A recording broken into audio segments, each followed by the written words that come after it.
Ootte sitten siellä jo? Siellä näkyy sitten, siinä rinta näkyy kirkko varmaan.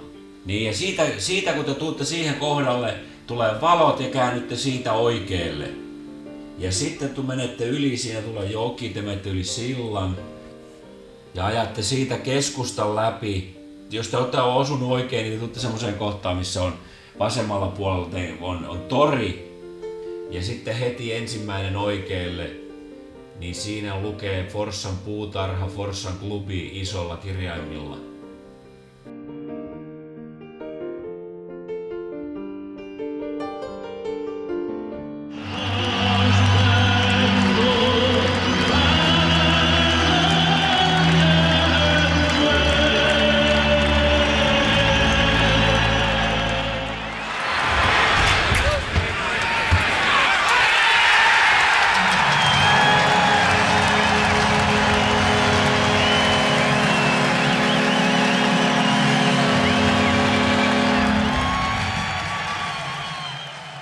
En mä tiedä, pystyykö määrittelemään, mitä on jääkiekko tai pelaaminen tai leikki.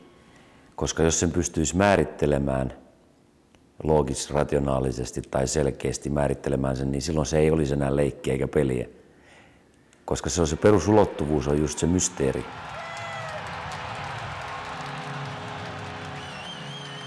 Kautta ihmisen evoluutio, ihmisen historian, niin nimenomaan pelit ja leikit oli ne riitit ja myytit, joilla tietyt heimot haki metsästysonnea ja viljely tuottaa hyvin. Ja siihen liittyy riittejä ja myyttejä. Ja esimerkiksi maijoista tiedetään, että ne pelasivat jonkunnäköistä pallopeliä lepyttääkseen luonnonvoimia. Sehän on selkeästi se lähestymistapa silloin se, että yrittää ymmärtää maailmaa ja todellisuutta. Ja kaikki lähtee hyvin yksinkertaisesti siitä, että lapset leikkii pihalla. Lapsi jo ensimmäisinä päivinä syntyessä alkaa leikkiä valoilla, varjoilla, käsillä, helistimillä. Ja se on yritys heti koskettaa todellisuutta. Heti, että missä maailmassa mä olen, mikä maailma mua ympäröi, mikä on mun suhde tähän näin.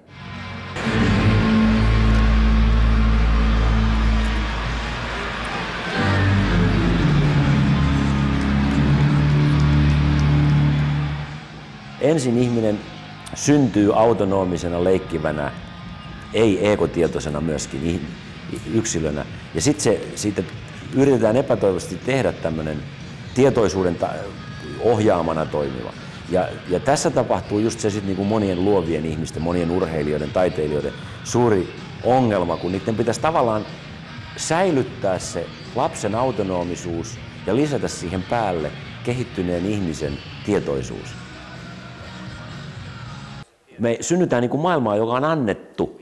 Ja nyt tämä nuori ihminen joka tulee tähän maailmaan mukaan, niin ei sille ensimmäiseksi ryhdytä keskustelemaan hänen kokemuksestaan ja mitä sulle peli merkitsee, mitä tämä leikki merkitsee. Vaan sille ryhdytään kertomaan sitä, että mitä sun pitää tehdä, jotta sä oppisit tämän tekniikan. Mitä sä pitää tehdä, että sä mahtuisit joukkueeseen. Pelin säännöt. Ja tässä pikkuhiljaa tasaisesti tapetaan suurelta osalta se ulottuvuus, joka saattaisi olla just se kaikkein tärkein ulottuvuus, se autonominen, yksilöllinen kokemus siitä urheilemisesta.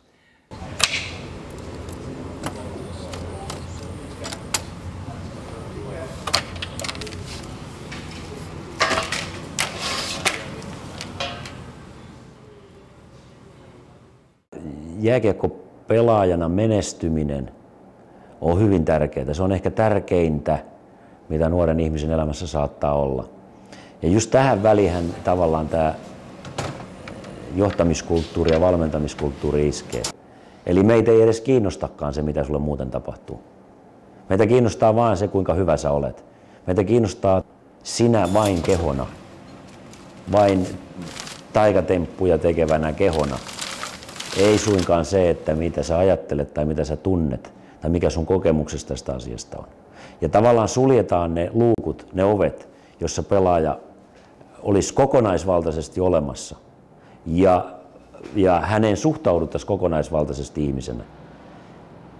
Tämähän tietenkin johtaa siihen, että pelaaja ei kehity pelaajana, vaan pelaaja kehittyy lähinnä tämmöisenä robottina tai hyvin tarkan roolin omaksuneena, joka tulee hallille, tekee ne temppunsa, vastaa oikealla tavalla.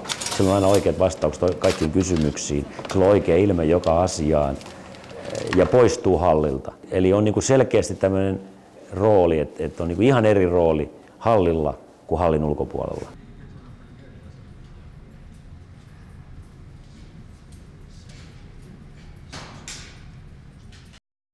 Silloin kun ihminen on puberteetissa, sanotaan, että 3-14-vuotiaasta 25-vuotiaaksi, niin silloinhan ihminen on kaikkein herkimmillään keskustelemaan suurista elämän kysymyksistä, mutta myös kaikkein pelokkain keskustelemaan niistä.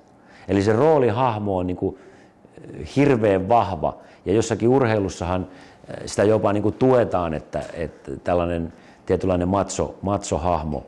Ja kuitenkin plus-miinus 20-vuotias urheilija on elämässään herkimmillään miettimään omaa elämäänsä, omaa tulevaisuutta, omaa olemassaoloaan, suhteitaan muihin ihmisiin. Joten sen oven avaaminen tietysti ei ole kauhean helppoa, ja varsinkin koska urheilukulttuuri ei sitä tue.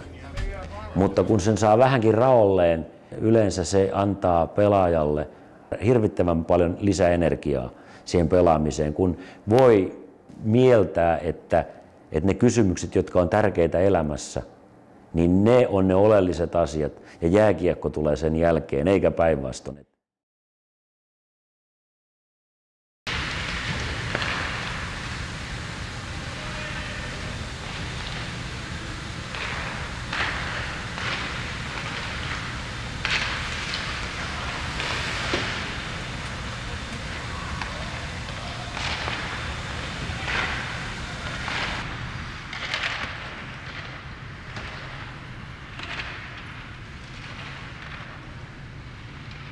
Niin kuin valmentajan kannalta silloin nuorena niin ajattelin vaan, että pitäisi saada tämä joukkue jotenkin pelaa ja vedetty jotenkin harjoitukset ja toivottavasti voitetaan. Mutta aika nopeasti niin tajus sen, että siellä on kysymys niin voimakkaista dynamiikasta ja ristiriidoista, että niiden niin kuin edessä valmentaja on kyllä niin kuin jos henkilökohtaisesti ajattelee, niin se on kyllä aika pelottava tilanne, kun jossain yhdessä joukkueessa on myös 20-25 yksilöä. Sitten siellä on satoja minä-sinä suhteita näiden pelaajien välillä. Ja sitten siellä on me-suhteet. Eli siellä on, siellä on voimakkaita ristiriitoja, mahdollisuuksia ristiriitoon. Siellä on voimakkaat mahdollisuudet suureen yhtenäisyyden kokemukseen. Siis valmentajan rooli on tässä oleellinen, koska pelaajat kuitenkin mieltää valmentajan pomona, auktoriteettina ja hyvin tarkkaan seuraa koko ajan, että missä se liikkuu se valmentaja. Ja jos niin kuin valmentaja on täysin sulkenut sen oven, jossa voitaisiin keskustella siitä, että esimerkiksi että mua pelottaa ennen peliä, niin varmaan pelaaja ei näytä, että sitä pelottaa. Mä yritän lähestyä tätä asiaa sillä tavalla, että pelaaja kokee turvalliseksi keskustella mistä tahansa asiasta valmentajan kanssa. Ja tämä kuulostaa tavallaan jopa vähän niin kuin naivilta, että sellaista sanoo ääneen, koska sehän pitäisi olla itsestään selvää, että jos on 9-10 kuukautta päivittäin tekemisissä nuorten ihmisten kanssa, niin sehän ei voi olla pelkästään niiden ihmisten hyväksikäyttöä.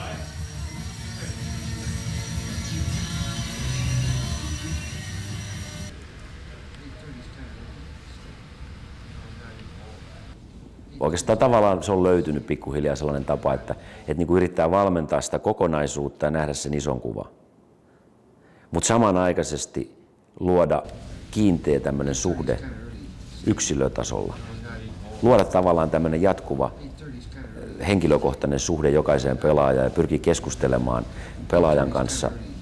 Tavallaan niin kuin avaamaan se, että pelaaja miettii omaa pelaamistaan, suhdetta siihen joukkueeseen, suhdetta valmentajaan, suhdetta perheeseen, suhdetta yksityiselämäänsä. Että se miettii tätä asiaa ja sitten sillä on joku keskustelukumppani.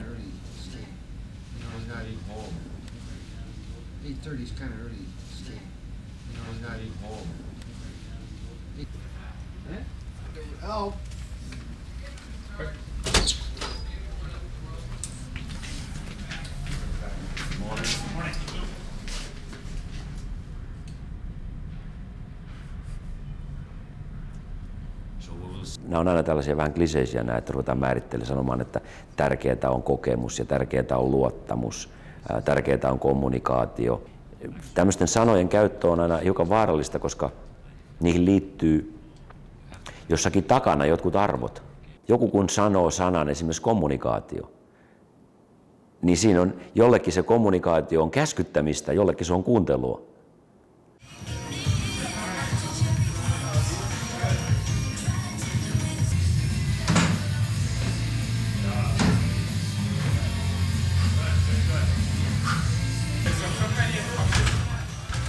Kysymys ei ole siitä, että onko hyvät taidot ja ymmärtääkö peli, vaan kysymys on siitä, että onko energiaa pelata, onko energiaa kokea pelaaminen.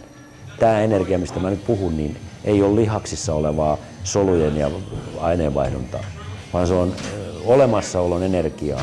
Kokea se pelaaminen kokonaisvaltaisesti.